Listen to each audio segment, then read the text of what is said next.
चलिए, स्वागत है एक बार फिर से आपका शिपरॉकेट। इस कंपनी का विवरण आप पूरा स्क्रीन पे देखेंगे, नंबर्स आपके साथ आएंगे, पास आएंगे। मुख्य व्यवसाय कोर बिजनेस जो है ई कॉमर्स सेलर्स को एक टेक्नोलॉजी, तकनीक और लॉजिस्टिक सॉल्यूशंस देना। आइए एक एक करके बातचीत करते हैं। आईपीओ कब खुलेगा, प्राइस बैंड सब आपके स्क्रीन पे है, फ्रेश इशू कितने कितने का है, इशू साइज कितना है और ऑफर फॉर सेल कितना है।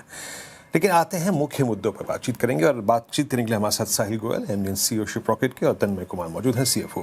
साहिल, पहला प्रश्न मैं आपसे यही पूछूंगा, मतलब मेरा पहला प्रश्न इसी पे केंद्रित होगा कि आपका टॉप लाइन ग्रोथ वाकई एक सब्सटेंशियल हाइक है अगर आप मैं लास्ट ईयर से कंपेयर करूं इस साल के बीच में। लेकिन जो व्यूअर्स आपको सुन रहे हैं, जो आपके आईपीओ में पैसा लगाना चाहते हैं, कंपनी में पैसा लगाना चाहते हैं, क्या आप एक बॉटम लाइन, अभी आप लॉस में हैं, क्या एक स्ट्रॉन्ग बॉटम लाइन का रोड मैप कुछ हमारे व्यूअर्स को दे सकते हैं क्या? श्योर वीरेंद्र जी, बेसिकली हमारी कंपनी के दो सेगमेंट्स हैं जी। एक हमारा कोर सेगमेंट है जो हाईली प्रॉफिटेबल है, वो 2022 से इनफैक्ट पैसे बना रहा है। तो लास्ट ईयर उसका प्रॉफिट मार्जिन 12.5% के आसपास था और वो ग्रो करता जा रहा है। और हमने, क्योंकि जो हमारे स्मॉल बिजनेस हैं इंडिया के, MSME इंडिया के, उनकी प्रॉब्लम्स सारी सॉल्व करना चाहते हैं, एक इमर्जिंग सेट ऑफ बिजनेसेस बनाएं जिसके अंदर हम मार्केटिंग, पेमेंट, एक्सपोर्ट, वो वाले सर्विसेज बिल्ड कर रहे हैं, टेक्नोलॉजी बिल्ड कर रहे हैं, उसमें इन्वेस्टमेंट कर रहे हैं। उसकी ग्रोथ लास्ट ईयर 65% थी, उसके पिछले साल 41% थी। तो ओवरऑल कंपनी का जो ऑपरेटिंग कैश फ्लो था वो 50 करोड़ से ज़्यादा था last year. And you know, over time जैसे जैसे हमारा बिजनेस है, क्योंकि उसमें कोई एसेट्स नहीं है, कंप्लीटली टेक्नोलॉजी बिजनेस है, जितना ग्रोथ होता है ऊपर टॉप लाइन पे, उसकी बॉटम लाइन पे ज़्यादा सेलियंस जाती है और ऑपरेटिंग लेवरेज आती है, बिकॉज हमारा सारा इन्वेस्टमेंट जो है वो लोगों में ही है, पीपल में है, इंजीनियरिंग में, प्रोडक्ट में, मार्केटिंग में। ओके अच्छा तन्मय, मैं आपके पास आऊँगा एक बार, लेकिन मैं एक जरा खबर एक यहाँ दिखाता हूँ आपको, यहाँ पे CNBC आवाज़ के व्यूअर्स को। जरा प्लीज़ एक बार ITTC लिखे आइएगा 738 पे डे हाई पर। और एक महत्वपूर्ण खबर आ रही है, ITTC की प्रॉपर्टी ट्रांसफ़र का रास्ता साफ। इंटर मिनिस्ट्रियल ग्रुप ने प्रॉपर्टी ट्रांसफ़र को मंजूरी दी। इसके 4 राज्यों को होटल ट्रांसफ़र करने की मंजूरी है। सभी होटल्स जो है वो राज्य सरकारों को ट्रांसफ़र होंगे। तो ये महत्वपूर्ण है। ITTC के लिए खबर 730 पे अगर आप देखें 52 रुपये ऊपर आके ट्रेड कर रहा है। ठीक है, आई मीन हम आते हैं एक बार से शिपरॉकेट के, अगर आप देखें तो IPO की डिस्कशन के ऊपर तो बात हो गई पहले रोड मैप टू प्रॉफिटेबिलिटी।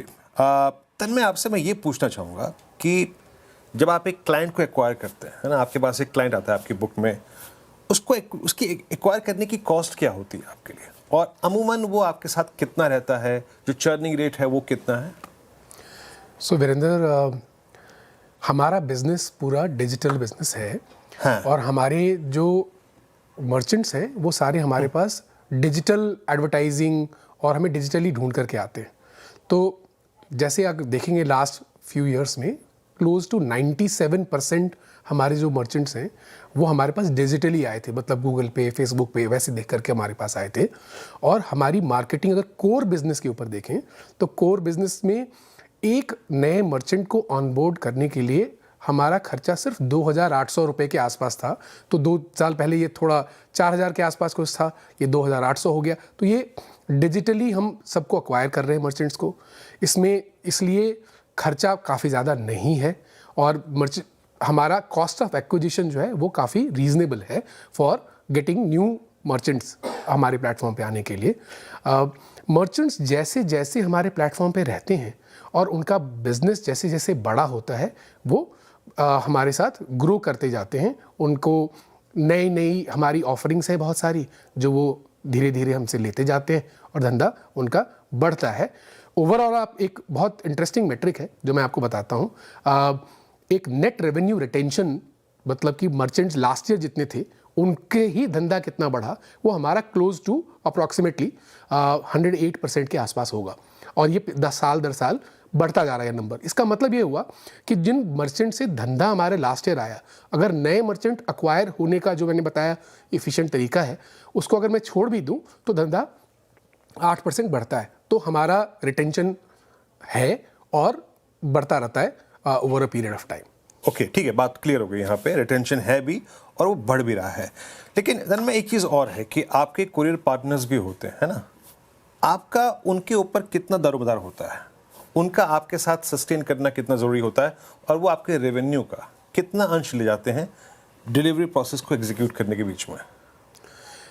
तो हमारे अगर डॉक्यूमेंट को भी देखेंगे तो हमारे पास 42 से ज़्यादा डिलीवरी पार्टनर्स हैं, हर तरीके के, बड़े छोटे, हाइपर लोकल, PTL, एक्सप्रेस। सो हम पूरे इकोसिस्टम के साथ काम करते हैं।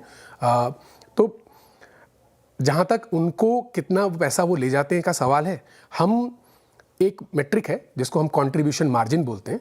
तो कंट्रीब्यूशन मार्जिन जिसमें कि न सिर्फ जो पैसा हम अपने कुरियर पार्टनर्स को दे रहे हैं, बट इसके अलावा हमारे की अकाउंट मैनेजर्स की सैलरी हटा दें, हमारी परफॉर्मेंस मार्केटिंग का खर्चा हटा दें, सब कुछ हटा करके भी ये कंपनी 21% का हम मार्जिन हमारे पास आता है। तो ये सब उसका 21 से जो 100 से 100 माइनस 21 जो आप लेंगे, बाकी पैसा इन सब चीज़ों पे खर्च होता है, या तो कुरियर पार्टनर्स को जा रहा है, या मार्केटिंग में खर्च हो रहा है, या फिर कैम वगैरह की सैलरीज में जा रहा है।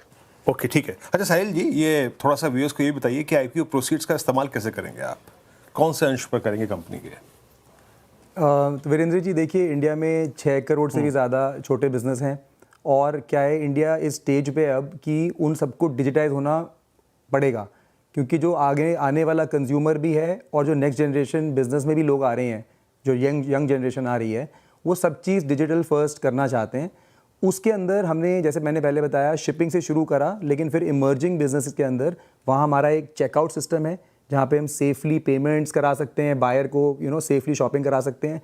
हमारा एक एड्स और मार्केटिंग का सिस्टम है, टेक्नोलॉजी है, जिसमें हम छोटे बिजनेस को हेल्प कर सकते हैं कि वो सारे चैनल्स पे अपनी एडवर्टाइजिंग कर पाए। हमारा एक ऑमनी चैनल बिजनेस भी है जहाँ पे हम क्विक कॉमर्स लेके आ रहे हैं छोटे रिटेलर्स के लिए, मर्चेंट्स के लिए, दुकानदारों के लिए। और फाइनली हमारा एक्सपोर्ट बिजनेस है, ताकि कोई जैसे कि जयपुर में बैठा हुआ जेमस्टोन सेलर भी है, वो भी कहीं पूरी दुनिया में ईजिली बेच पाए। तो ये जो हमारे नए सेगमेंट्स हैं, इनको मिला के हम इमर्जिंग सेगमेंट बोलते हैं। इसके अंदर हमारी जो मेन इन्वेस्टमेंट है सर, वो हमारी मार्केटिंग में है, प्रोडक्ट बिल्डिंग में है, AI में है, इंजीनियरिंग में है। बिकॉज हमारी कंपनी प्रोडक्ट्स बनाती है टेक्निकली, और फिर डिजिटली, जैसे तन्मय ने बताया, उसको डिस्ट्रीब्यूट करते हैं हम अपने मर्चेंट्स के लिए। तो क्योंकि ये बिजनेस रैपिडली बढ़ रहा है और ये फ्यूचर की नीड है छोटे बिजनेस की, और इंडिया भी स्ट्रक्चरली धीरे धीरे डिजिटाइज हो रहा है, हम अपना इन्वेस्टमेंट और फोकस पूरा इमर्जिंग बिजनेस के अंदर, प्रोडक्ट बिल्डिंग के अंदर ही कर रहे हैं। और जस्ट साहिल की बात में एक चीज़ ऐड करता हूँ, तो इसके अलावा प्रोसीड्स ऑफ इशू में एक हमारा 210 करोड़ का डेट है, वो फुली हम उसको रिटायर कर देंगे।